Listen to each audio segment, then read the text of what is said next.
प्यारे विद्यार्थियों, आज हमारा टॉपिक संस्कृत व्याकरण का कारक एवं विभक्ति उसको आगे बढ़ा रहे हैं। मैंने अपने यूट्यूब चैनल सही रैपिने संस्कृत एजुकेशन पर आपके लिए पहले एक वीडियो अपलोड किया है। वो आपके लिए बहुत ही उपयोगी और रोचक है। उसी कड़ी में हम आज कारक एवं विभक्ति पार्ट 2 पढ़ रहे हैं। कारक एवं विभक्ति पार्ट 2, ठीक है ना। इस पार्ट 2 में मैं आपको ये बात बताना चाहता हूँ कि आज हम कौन कौन सी विभक्तियाँ को ले रहे हैं।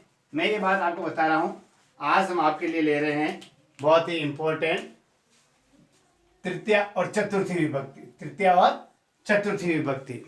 तृतीय विभक्ति प्रथमा द्वितीय, कर्ता ने प्रथमा के साथ हमने बता दिया, कर्म को द्वितीय के साथ बता दिया। अब करण से द्वारा या तृतीय, तो करण कारक है।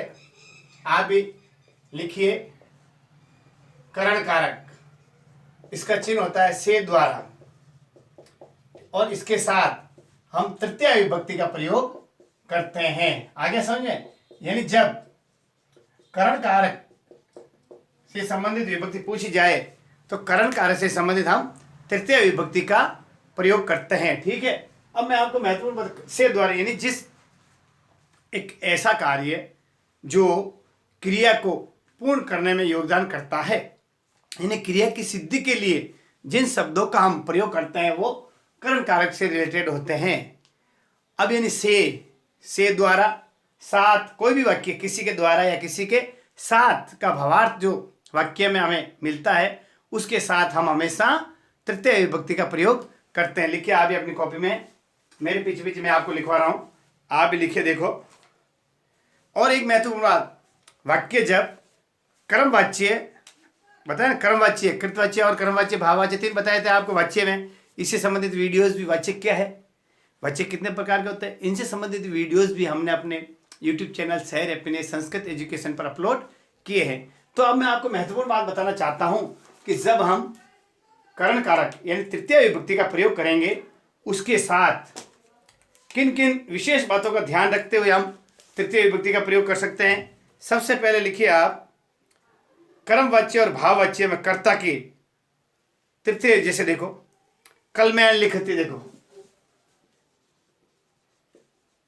कलमैन लिखती, कलम अकारांत पुल्लिंग है, राम रामो रामा बता, रामम रामो रामा देते, रामायण, जिस तरह हमने रामायण बताया है उस तरह क्या लिखेंगे, कलमैन। क्या लिखा हमने, कलमैन लिखती। तो कलमैन जो कर्ता कारक इसमें कलम से, कलम के द्वारा लिखता है, तो यानी कृतवाच्य, कर्मवाच्य है। आए समझे, वाक्य में जो वाच्य का प्रकार होता है कर्मवाच्य व भाववाच्य। कर्मवाच्य व, ध्यान रखो, कर्मवाच्य व भाववाच्य कर्ता के साथ हमेशा तृतीय विभक्ति का प्रयोग करते हैं।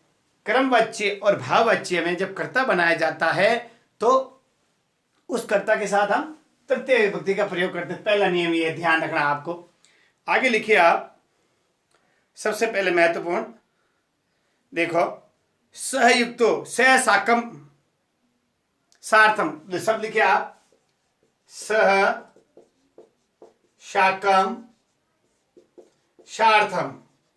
यदि किसी वाक्य में इन शब्दों के भावार्थ वाला कोई अर्थ निकलता हुआ और यदि ये शब्द भी आ जाए तो आपको आंख मीच के तृतीय विभक्ति का प्रयोग करना। जैसे देखो बालक, देखो आप, बालक खाली जगह स, देखना आप, बालक खाली जगह सह।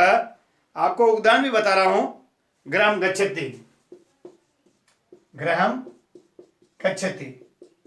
अब जनक लिखा मैंने, जनक यानी पिता, बालक पिता के साथ घर को जाता, सह आया सह शब्द। इस सह शब्द को देख करके हमें याद रखना चाहिए कि यदि सह साकम सार्थम आ जाए तो हमको तृतीय विभक्ति का प्रयोग करना है।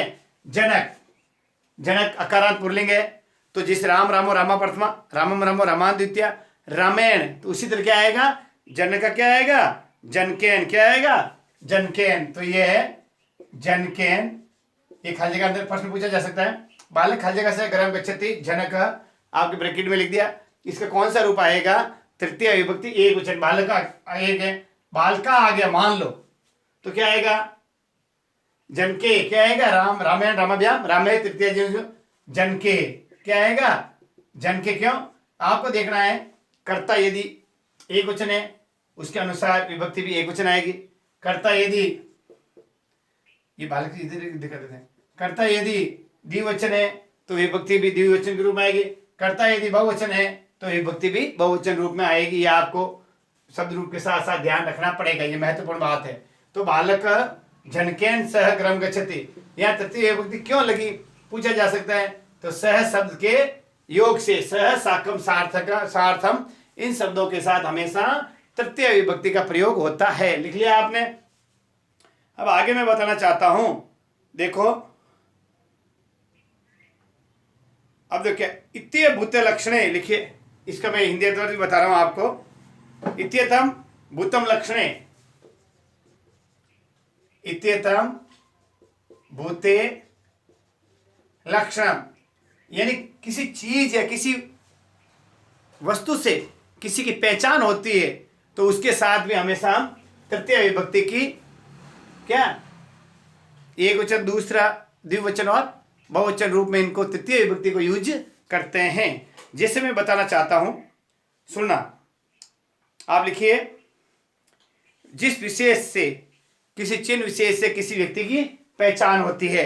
जैसे जट्टा भी, अब जट्टा किसके आती है बताइए, जटाएं किसके होती हैं?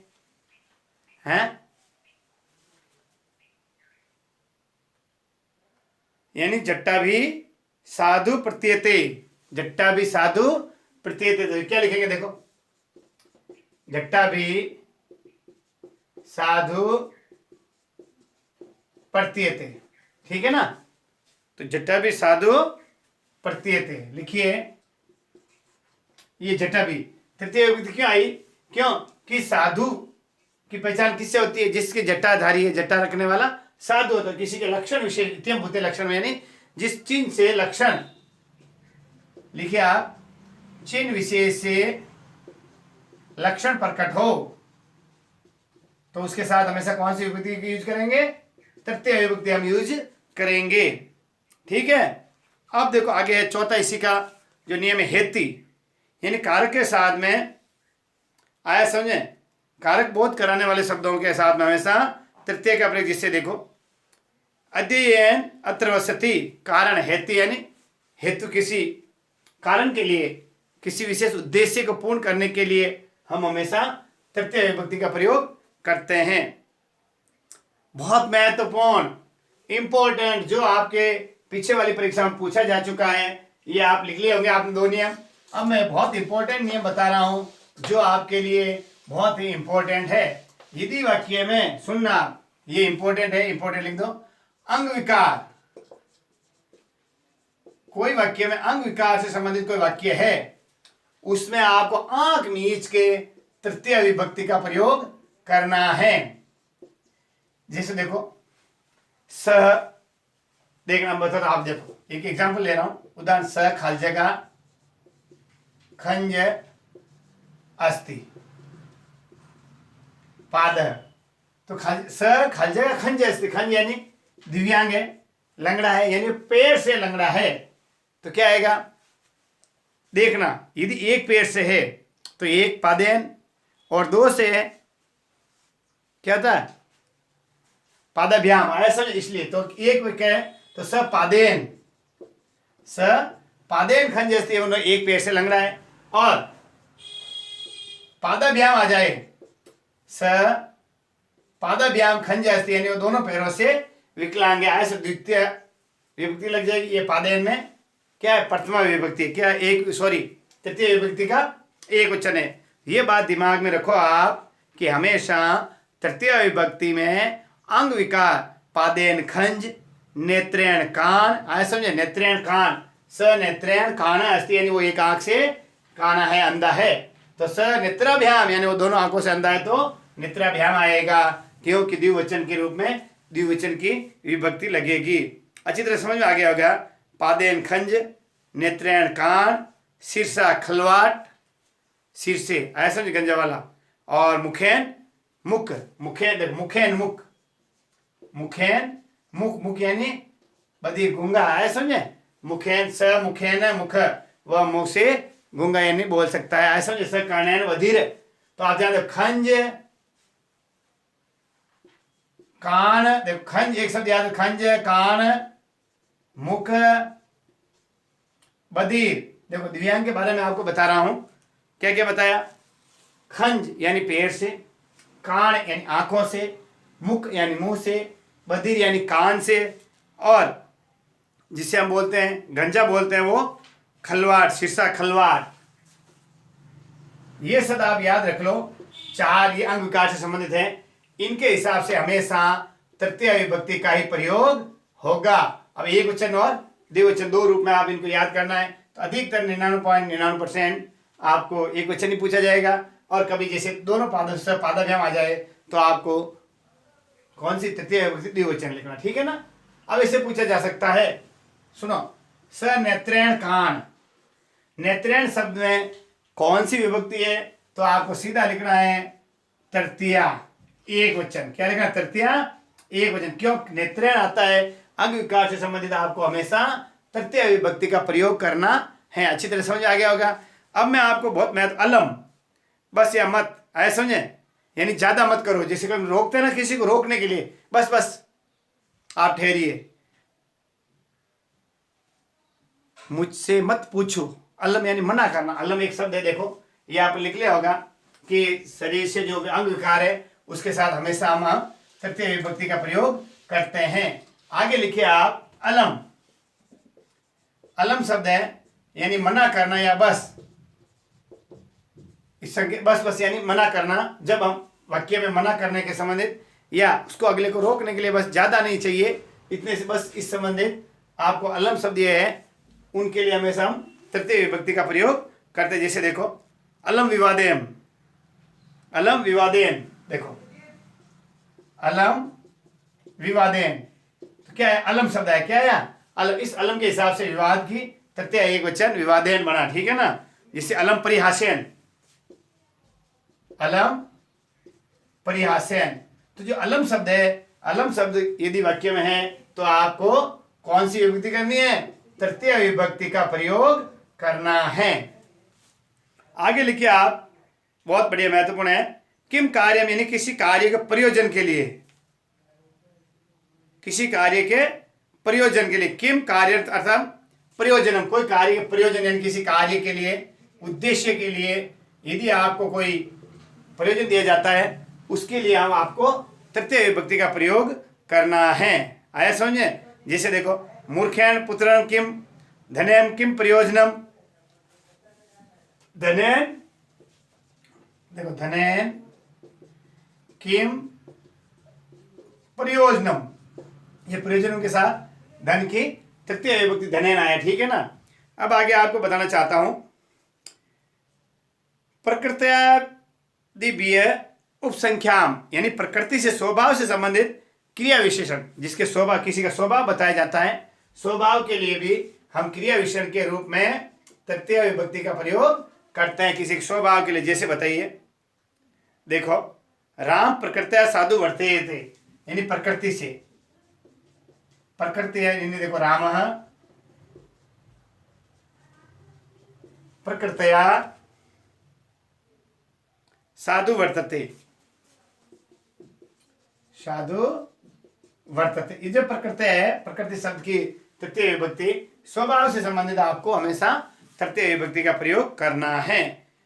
और कोई कार्य पूरा हो जाए तो उसकी सिद्धि के लिए भी हम तृतीय विभक्ति का क्या प्रयोग करते हैं। जैसे देखो मासेन शास्त्रम अधीतवान क्रोशेन पुस्तकम पठितवान। अब देखो दो चार उदाहरण, पुत्रेण सह आगत पिता, पुत्रेण सह आगत पिता, पुत्रेण क्यों लगा भाई, क्योंकि इस वाक्य में सह शब्द है, तो सह साकम से हमेशा तृतीय विभक्ति बनती है। आगे देखो रामेण रामात, रामेण रामात रामम वा पृथक, रामेण रामात राम विना दशरथी ना जीवत। इस प्रकार जैसे ज्ञानम भार क्रियाम विना, ज्ञानम भार क्रियाम विना, इस प्रकार जो मैंने आपको समझाया है ये आपके लिए करण कार्य के संबंधित है। इससे रिलेटेड आपको 5-4 शब्द याद रख लेना है। स साकम सार्थम, एक, अलम और प्रयोजनम और प्रकृति। प्रयोजन, प्रकृति, अलम से साकम और सार्थकम, ये शब्द यदि वाक्य में है तो आपको तृतीय विभक्ति का प्रयोग करना। और अंग विकार, कौन कौन से अंग? कान, खंज, मुख, बधिर। यदि अंग विकार से संबंधित आपको कोई है तो आपको तृतीय विभक्ति का प्रयोग करना है। प्रश्न कैसे पूछे जाते हैं? जैसे स पादेन खंज अस्ति, पाद इस निम्न में से रेखांकित शब्द में कौन सी विभक्ति है? पादेन। तो तृतीय विभक्ति, क्यों? अंग विकार आते हैं, आपको तृतीय विभक्ति का प्रयोग करना है।